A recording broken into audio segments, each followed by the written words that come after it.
हम सब ने बचपन में न जाने कितनी कहानियां सुनी है ना? लेकिन कुछ कहानियां ऐसी होती हैं जिनके सबक जिंदगी भर हमारा साथ नहीं छोड़ते। आज हम एक ऐसी ही कहानी की गहराइयों में उतरेंगे और ये समझने की कोशिश करेंगे कि मेहनत, जलन और माफी के जो ये पुराने सबक हैं वो आज भी कितने जरूरी हैं। तो कहानी की शुरुआत होती है एक बहुत ही सीधे साधे लेकिन बेहद ताकतवर सपने से।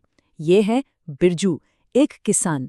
उनके पसीने की हर बूंद का बस एक ही मकसद है कि फसल अच्छी हो जाए ताकि बेटा शहर जाकर पढ़ सके। और ये कोई मामूली सपना नहीं है, यही तो वो उम्मीद है जो उन्हें हर रोज मेहनत करने की हिम्मत देती है। तो हमारा पहला पड़ाव है एक किसान का सपना। देखिए, किसी भी कहानी को अगर समझना हो तो उसके किरदार को समझना सबसे जरूरी होता है। तो चलिए जरा बिरजू की दुनिया में चलते हैं, देखते हैं कि आखिर उसके सपने क्या हैं, उसके उसूल क्या हैं, क्योंकि सच पूछे तो यही इस पूरी कहानी की बुनियाद है।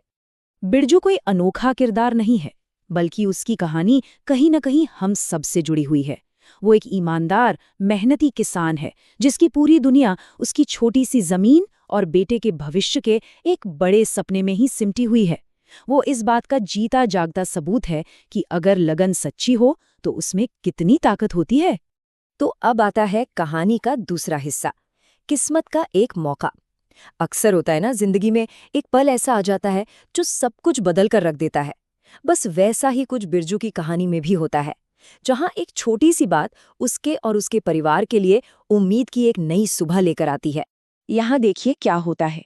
जमींदार बिरजू की ईमानदारी और मेहनत से इतना खुश होता है कि उसके सामने एक ऐसा ऑफर रखता है जो उसकी पूरी जिंदगी बदल सकता था। शहर तक गेहूं की बोरियां पहुंचाने के बदले में उसे मिलेंगी 5 बीघा जमीन, और वो भी बिना किसी किराए के। सोचकर देखिए, ये सिर्फ जमीन का टुकड़ा नहीं था, ये तो उसके सपने के सच होने का टिकट था। और इस मौके से जो उम्मीद जागती है ना, वो कमाल की है। बिरजू अपनी पत्नी से कहता है, लगता है अब हमारे दिन फिरने वाले हैं।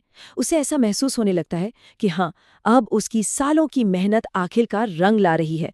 उसका सपना अब बिल्कुल उसकी आंखों के सामने था। तो अब कहानी के तीसरे हिस्से में चलते हैं, जलन की आग।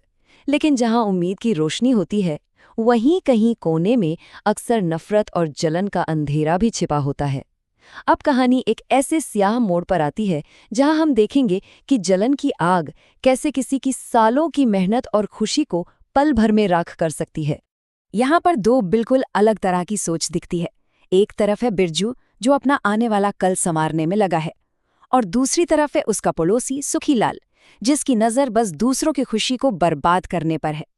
एक तरफ उम्मीद है तो दूसरी तरफ सिर्फ और सिर्फ जलन। जहां बिरजू को अपने बेटे का भविष्य देख रहा है, वहीं सुखीलाल को बस बर्बादी, सिर्फ बर्बादी नजर आ रही है। और ये जलन बस एक भावना बनकर नहीं रह जाती, ये एक पूरी सोची समझी साजिश में बदल जाती है। देखिए, सुखीलाल कैसे बिरजू की सारी मेहनत को मिट्टी में मिलाने का प्लान बनाता है। पहले रात के अंधेरे में जानवरों को खेत में छोड़ दो, फिर जो थोड़ी बहुत फसल बच जाए उस पर जहरीली दवा छिड़क दो। मतलब मकसद सिर्फ नुकसान पहुंचाना नहीं था, मकसद था बिरजू को पूरी तरह से तोड़ देना। चौथा पड़ाव, अंधेरे में एक दोस्त। इसके बाद कहानी अपने सबसे दर्दनाक मोड़ पर पहुंचती है। ये वो पल है जब सब कुछ टूट जाता है, उम्मीदें बिखर जाती हैं और हर तरफ बस निराशा ही निराशा होती है। लेकिन सवाल ये है कि क्या इस घने अंधेरे में कहीं से रोशनी की कोई किरण नजर आएगी? जब बिरजू अगली सुबह अपनी बर्बाद फसल को देखता है ना, तो उसके मुंह से बस ये शब्द निकलते हैं, मेरे सारे सपने टूट गए।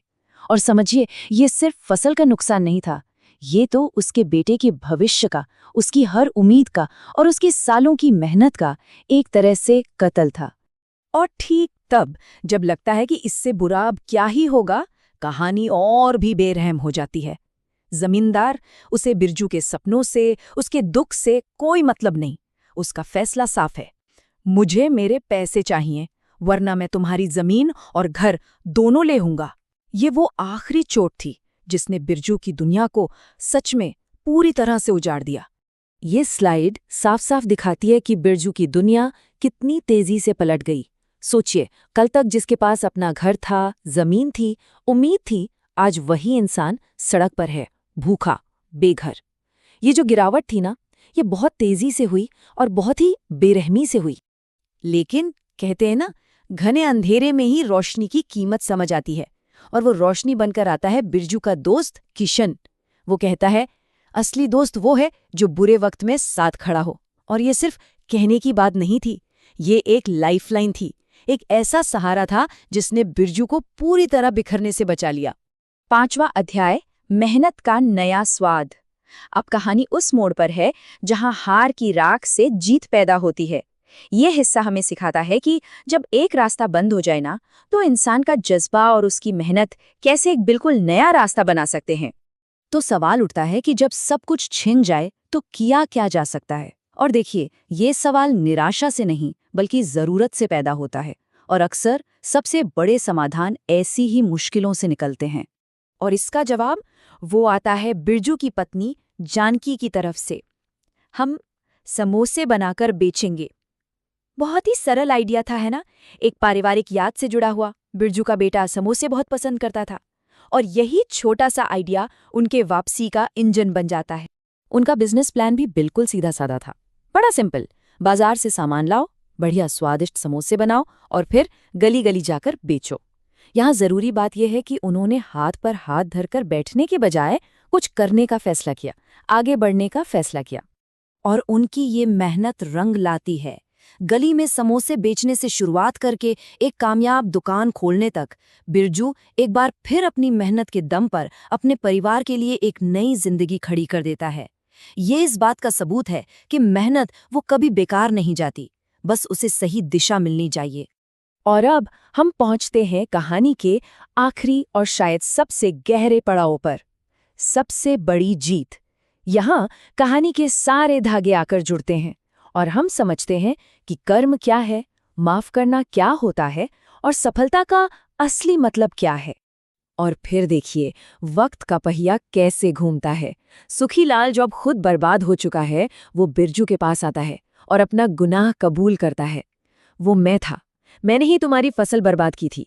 इस गुनाह का बोझ अब मुझसे और नहीं उठाया जाता। हो सके तो मुझे माफ कर दो। यहाँ पर जो सबसे जरूरी बात है वो है बिरजू का जवाब। वो बदला नहीं लेता, वो माफी का रास्ता चुनता है। वो कहता है, मैंने तो तुम्हें माफ कर दिया, अब जाओ और ऊपर वाले से माफी मांगो। और यही उसकी असली जीत थी, एक नैतिक जीत।